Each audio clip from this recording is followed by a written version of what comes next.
No weapon formed against me.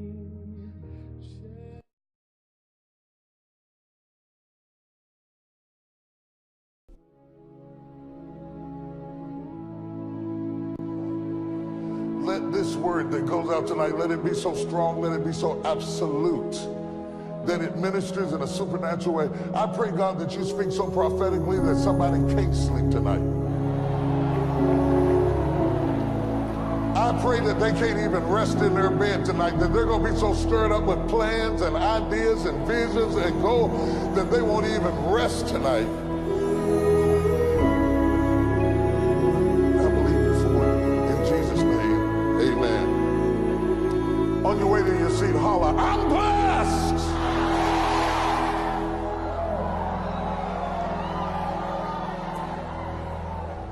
I'm blessed. Can we settle on that? I'm blessed. Say that, I'm blessed. See, a lot of people can't settle on that. They think that being blessed is a condition, when in fact it is a position. I'm blessed. See, if you don't understand this, there is a grace that God gives you to live, to move, to function. There's a grace that God gives you. Sometimes there were other people that should have got the job you got, should have got the position you got, should have got the house you was trying to get, should have got the car you was trying to get, should have got the man you was trying to get. There are other people who were more qualified to be where you are than where you are right now. But there's a grace that God has given you that you stepped into a situation. Oh my God, somebody stomp your foot. I'm standing in a grace right now. I'm moving in a grace right now. I'm functioning in a grace. There's a grace over my life. I know there's a grace over my life. 20 years I've been preaching in this same spot. And I pulled around the corner and the traffic was still backed up for 20 years. That's not normal.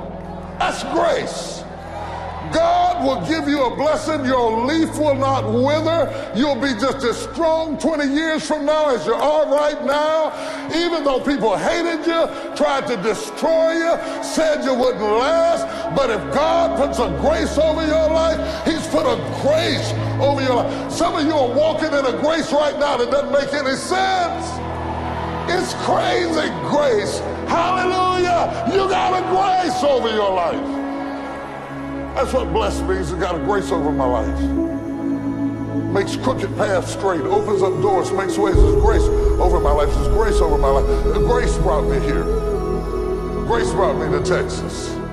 When the Bible says blessed, blessed and grace are interchangeable. Noah was blessed, but the Bible says it this way: Noah found grace in the eyes of the Lord. How many of you know you're walking in grace? Now I'm going to show you something. Blessed could not be a condition, because the Bible said, blessed is the man who walketh not in the counsel of the ungodly. So that means he is blessed in the midst of ungodliness.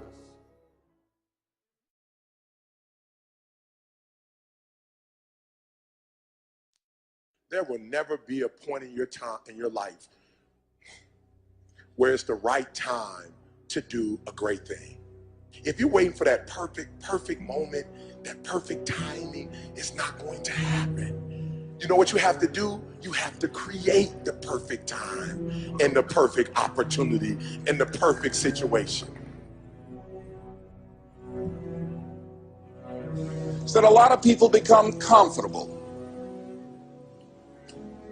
They stop growing. They stop wanting anything. They become satisfied. People getting ready to go to jobs that they don't like, jobs that are making them sick. You see, when you're not pursuing your goal, you are literally committing spiritual suicide.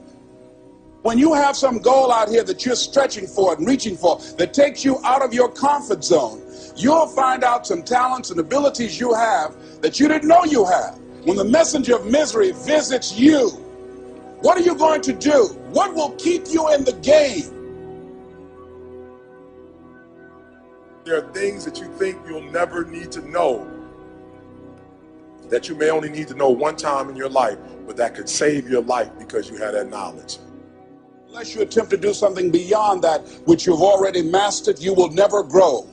What is it that you looked at some point in time and you decided that you couldn't do it, that you talked yourself out of it? You're waiting on your next door neighbor to make it happen for you. It may not happen. If you're waiting on your mother or your father, they may be so ancient in their thinking that they don't understand this opportunity that you have. And if you're waiting on them, it may never get done. You don't beg average people to be phenomenal. You don't beg good people to be phenomenal. You just are phenomenal, and you will attract phenomenal. What reason can you remember that you can call on, that you can reach on, that can make you get back up? Find that reason. If you're not where you are, if you're not where you want to be, if you don't have what you want to have, if you're not where you think you should be at this particular place, it has nothing to do with the system, but it has everything to do with the fact that you're not making the sacrifice. I want you to make that dream become a reality, because if you don't, you will be working for somebody else to make their dreams become a reality. Everybody is against you or don't believe in you no more. And let me tell you something, that's a lonely feeling. It's a lonely feeling, particularly people that you're doing it for. Most people take their greatness, take their ideas to the graveyard with them. Listen to me, if it was easy, everybody would do it. There are people right now who are working who don't want to work. There are people who hate their jobs, but they keep getting up to do it. The wealthiest place on the planet is the graveyard. Because in the graveyard, we will find inventions that we never, ever were exposed to. Ideas, dreams that never became reality. Hopes and aspirations that were never acted upon. Question is, what are you going to do with your time? What drives you? And greatness is a lot of small things done well. Day after day, workout after workout, obedience after obedience, day after day. When things don't work out for you, when things happen that you could not anticipate, what are the reasons that you can think of that can keep you strong? You will never, ever be successful until you turn your pain into greatness, until you allow your pain to push you from where you are to push you to where you need to be. Stop running from your pain and embrace your pain. Your pain is going to be a part of your prize, a part of your product. I challenge you to push yourself. See, it's easy to be on the bottom. It doesn't take any effort to be a loser. It doesn't take any motivation, any drive in order to stay down there on a low level. But it calls on everything in you. You have to harness your will to say, I'm going to challenge myself. I mean that what you did last week don't count. Today is the only important day. There are 86,400 seconds in a day, and how you use those are critical. You got 86,400 today, and what you do today is going to cement who you are. Nobody's going to talk about what you did last week. That the biggest enemy you have to deal with is yourself. There's an old African proverb that says, if there's no enemy within, the enemy outside can do us no harm. You have this opportunity of a lifetime. It means absolutely nothing if you don't take advantage of it in the lifetime of this opportunity. I got a saying that when life knocks you down, try and land on your back, because if you can look up, you can get up. If you want a thing bad enough to go out and fight for it, to work day and night for it, to give up your time, your peace, and your sleep for it, if all that you dream and scheme is about it, and life seems useless and worthless without it. See, it's time now. If you want to make this your decade, you've got to start saying yes to your life. You've got to start saying yes to your dreams, yes to your unfolding future, yes to your potential, as opposed to saying no. When you die, die on E. Leave no dream left behind, guys. Leave no opportunity left behind. When you leave this earth, accomplish every single thing you can accomplish. Listen to me, you're going to be here one day, but you'll never get here if you give up, if you give in, if you quit. And finally, guys, You gotta want to succeed as bad as you want to breathe.